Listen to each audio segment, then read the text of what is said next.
And there were 3 years of freedom, again, under the Roman yoke.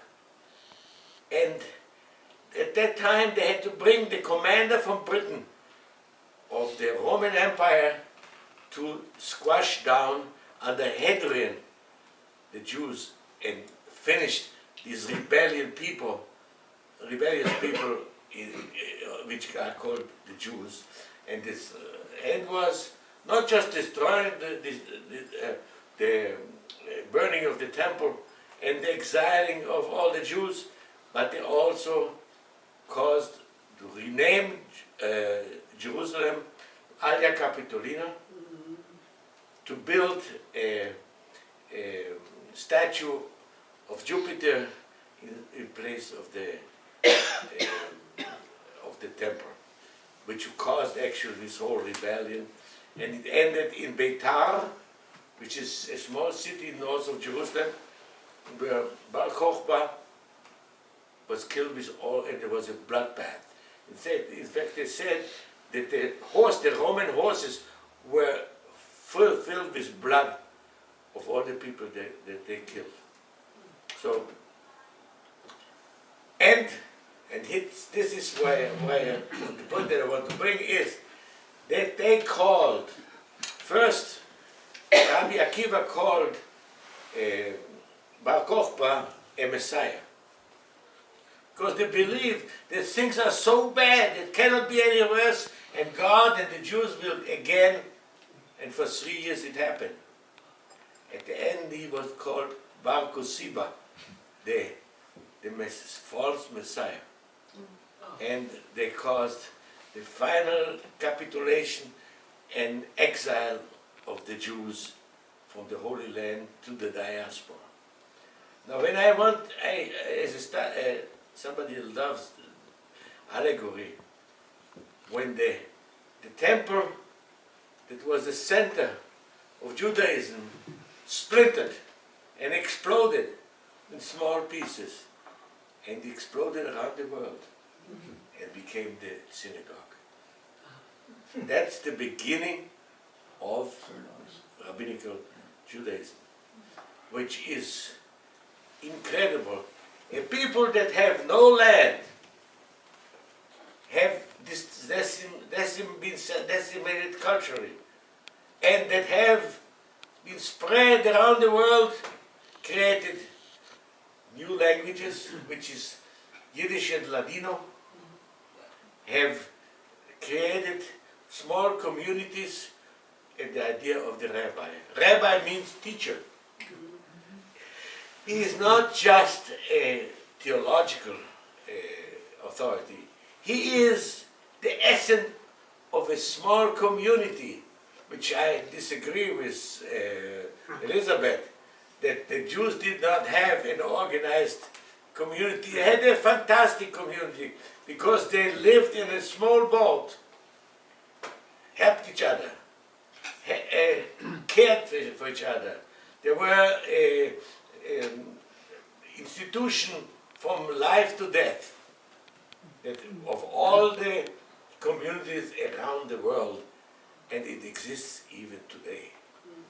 So this is, so if you remember these three, at the end, Yavne was the last piece of independence by Rabbi Akiva, and then it spread around the world. So this, yeah. Oh, we're going to wait to finish. Okay, now, the Talmud was finished around the time of Muhammad, just about. And an interesting thing is, the Quran was actually written in a town in Arabia, and there were 3 tribes, Jewish tribes there, and it is known very much that these head of these communities were in contact with Muhammad, and they built the Quran. Now the Quran... What, they wrote the Quran? They helped with the writing of the Quran? What are you saying?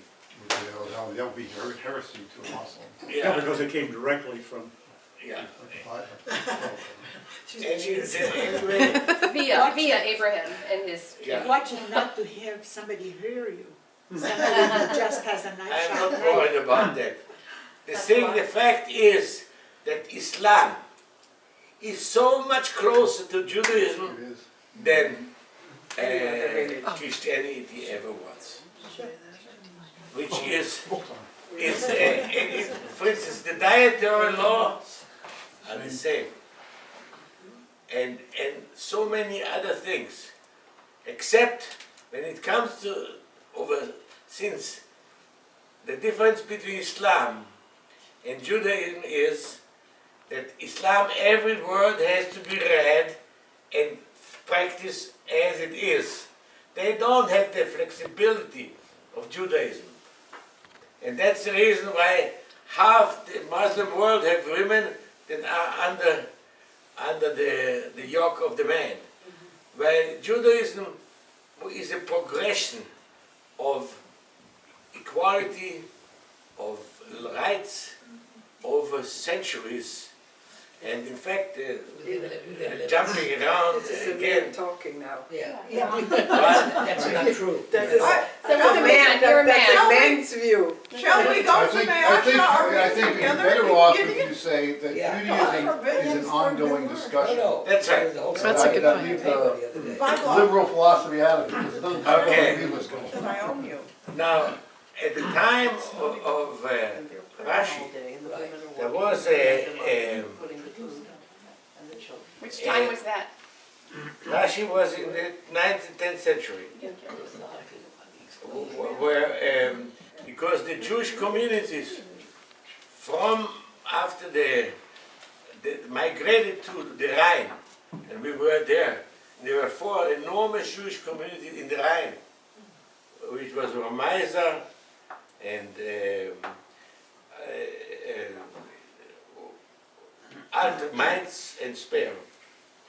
There was a rabbi called Rabbi Gershon of Mainz, and I show you the flexibility here. While Judaism, even today, by halakha, is not a monotheistic religion, is polygamous. Jews Polygamous, not we can monotheist. can have like Arabs 4 women. Just try. Which of course I don't mind, but yeah, but he, because of Archbishop of It's either Lyon, a camel or a woman. has threatened the Jewish communities in northern France and in Germany, that if the Jews will not stop to fornicate and have 3 or 4 women, well, the non-Jews can have only 1, there's going to be big pogroms. And then, and this is a rabbinical decree, it's not in the Bible. All Jewish men can also only have 1 wife. I'll ask for you. That came about around in the 1900s, isn't it? No, in the 11th. Much earlier, yeah. Okay. It's the Mormons you're I mean, in thinking of. fact, I don't think.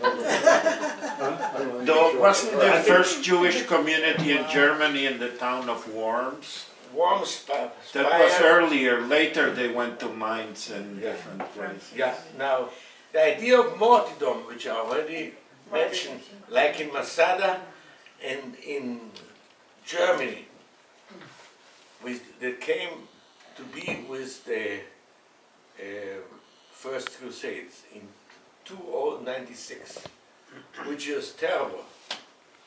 About 5,000 Jews were killed there in northern Germany, and these people have then gone south to France and to Poland to the east, and these German communities were decimated, and then slowly were re-established.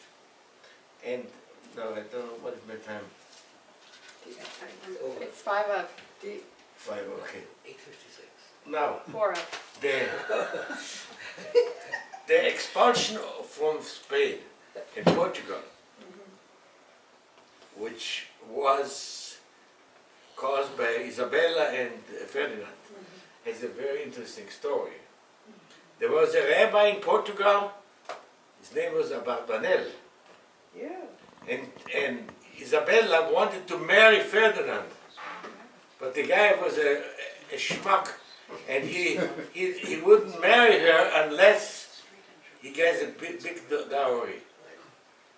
So Isabella asked Abarbanel and another rabbi in Spain to loan her the money to be able to marry Ferdinand.